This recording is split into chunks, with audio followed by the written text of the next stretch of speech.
Assalamualaikum warahmatullahi wabarakatuh. Hai semuanya, perkenalkan nama saya Andini Julieka Putri dengan NIM 233141002 PGMI 3A. Nah, di video kali ini saya akan menyampaikan materi mengenai keterampilan berbahasa menyimak. Selamat menyaksikan. Mungkin teman-teman kan juga masih bingung ya, pasti menyimak itu. Nah, menyimak itu adalah proses mendengar yang melibatkan pemahaman dan perhatian terhadap makna pesan. Nah, menyimak ini berbeda dengan mendengar. Kalau mendengar kan hanya penerimaan bunyi, tapi kalau menyimak itu melibatkan mental aktif seperti mengidentifikasi bunyi, menyusun pemahaman, dan lain sebagainya.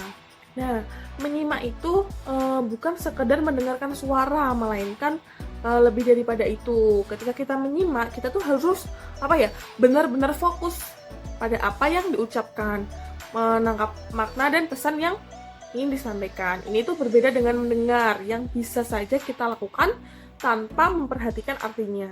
Nah, misalnya saat seseorang sedang berbicara, kita tidak hanya menerima suara mereka, tetapi juga mencoba memahami isi dan maksud dari kata-kata tersebut. Nah, yang selanjutnya itu tujuan menyimak. Tujuan menyimak ini sebenarnya masih banyak ya. Dia belajar, menikmati, mengevaluasi, mengapresiasi, dan masih banyak lagi. Nah, menyimak ini memiliki banyak tujuan yang sangat berguna dalam kehidupan sehari-hari. Pertama, kita menyimak untuk belajar.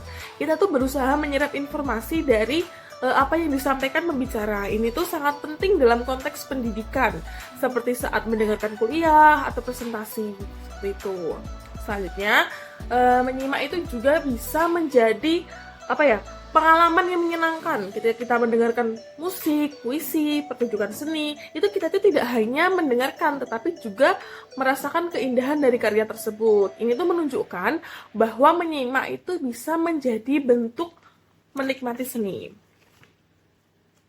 Terus ada kalanya juga kita itu menyimak untuk mengevaluasi informasi. Misalnya saat mendengarkan berita atau diskusi, kita tuh perlu menilai apakah informasi tersebut itu akurat atau tidak. Nah, ini tuh membantu kita untuk berpikir kritis dan dapat mengambil keputusan yang tepat. Nah, selanjutnya jenis-jenis menyimak.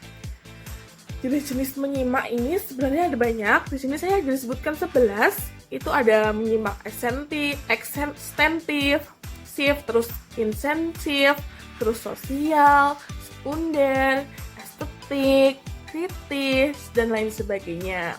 Nah, menyimak ekstensif itu adalah kegiatan yang lebih bebas dan tidak terikat pada pengajaran formal. Biasanya itu melibatkan rekaman dari media. Ini tuh bisa menjadi cara yang menyenangkan untuk belajar tanpa tekanan. Selanjutnya itu juga ada menyimak intensif. Itu tuh lebih terarah dan terkontrol. Dalam konteks pembelajaran itu penting untuk memahami struktur dan makna bahasa secara mendalam. Biasanya kegiatan ini tuh dilakukan di bawah bimbingan guru. Terus ada menyimak sosial, terus saat kita berinteraksi dalam percakapan dengan orang lain. Menyimak sekunder itu terjadi kebetulan, misalnya kita bisa mendengarkan musik sambil melakukan kegiatan yang lain. Ini menunjukkan bahwa menyimak itu bisa terjadi dalam berbagai konteks. Terus ada menyimak estetik. Ini tuh tentang menghargai seni seperti musik, puisi. Ini tuh adalah pengalaman yang lebih emosional dan menyentuh, di mana kita itu dapat menikmati keindahan dari apa yang didengar. Kemudian ada menyimak kritis, itu melibatkan analisis dan penilaian terhadap informasi yang diterima. Ini tuh membantu kita untuk berpikir kritis ya, dan tidak mudah terpengaruh oleh informasi yang tidak akurat. Nah, itu masih ada banyak lagi. Ada konsentratif, itu memerlukan perhatian penuh untuk mengikuti ide-ide. Terus ada interrogatif, itu untuk mendapatkan informasi yang lebih dengan mengajukan pertanyaan. Itu menuntut konsentrasi tinggi dan keterlibatan aktif. Terus ada menyimak pasif, itu tanpa usaha sadar. Misalnya gimana ya, seseorang bisa menyerap bahasa asing hanya dengan tinggal di lingkungan yang menggunakan bahasa tersebut meskipun tidak belajar secara formal. Terus juga ada yang terakhir itu menyimak selektif. Itu adalah informasi yang dianggap penting dari apa yang didengar. Ini tuh membantu kita dalam mengingat dan memahami informasi yang relevan. Nah, selanjutnya itu ada faktor-faktor yang memengaruhi kemampuan penyimak. Itu sebenarnya ada banyak sekali ya. Kemampuan menyimak seorang itu dapat dipengaruhi oleh beberapa faktor. Salah satunya itu adalah keterbatasan sarana. Jika sekolah tidak memiliki buku atau alat bantu yang memadai, serta kelas yang tidak nyaman, proses belajar menyimak itu dapat terganggu. Misalnya jika banyak siswa dalam satu kelas, perhatian siswa ini akan terpecah dan mengurangi keefektifan menyimak. Selanjutnya itu ada juga faktor kebahasaan. Siswa itu perlu mengenal bunyi dan struktur bahasa termasuk tanda baca dan aspek lainnya seperti intonasi. Nah, jika siswa itu tidak memahami hal ini, mereka itu akan kesulitan dalam menyimak dengan baik. Terus selanjutnya ada faktor biologis. Ini juga sangat penting ya. Siswa itu yang memiliki masalah pendengaran akan mengalami kesulitan dalam menyimak. Oleh karena itu, guru itu harus memperhatikan posisi siswa di kelas agar mereka bisa mendengarkan dengan baik. Selanjutnya itu bisa juga dengan faktor lingkungan. Tempat belajar itu juga mempengaruhi. Terus peran guru itu tidak kalah penting. Guru yang simpatik dan mampu menyajikan materi dengan baik itu akan berhasil dalam mengajarkan menyimak. Jika guru tidak menguasai materi atau memiliki sikap yang kurang baik, siswa itu mungkin tidak akan tertarik untuk menyimak dengan baik. Begitu. Selanjutnya, upaya meningkatkan kemampuan murid menyimak. Nah, itu ada banyak banget tekniknya ya.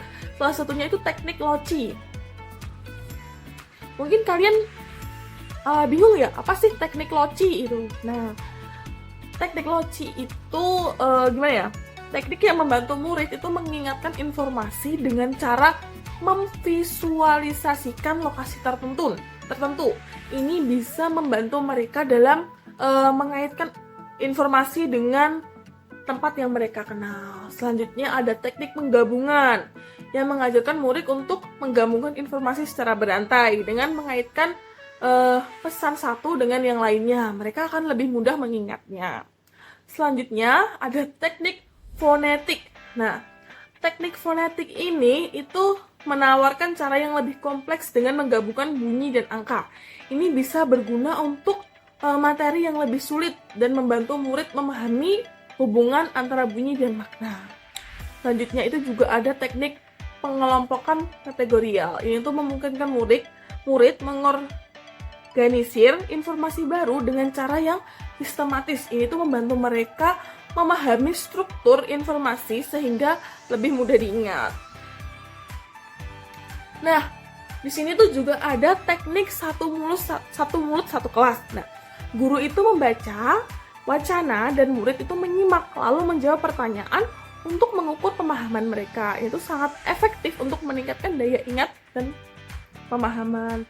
Terus juga ada teknik satu rekaman satu kelas. Ini tuh menggunakan media rekaman seperti kaset atau yang lain sebagainya. Itu untuk membantu murid menyimak dan menguji pemahaman mereka setelah mendengarkan.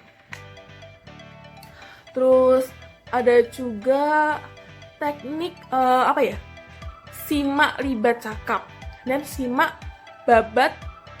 bebas libat cakap. Ini tuh memberikan kesempatan bagi murid untuk terlibat dalam proses belajar, baik melalui wawancara maupun sebagai pendengar yang penuh berkaitan. Begitu. Makasih.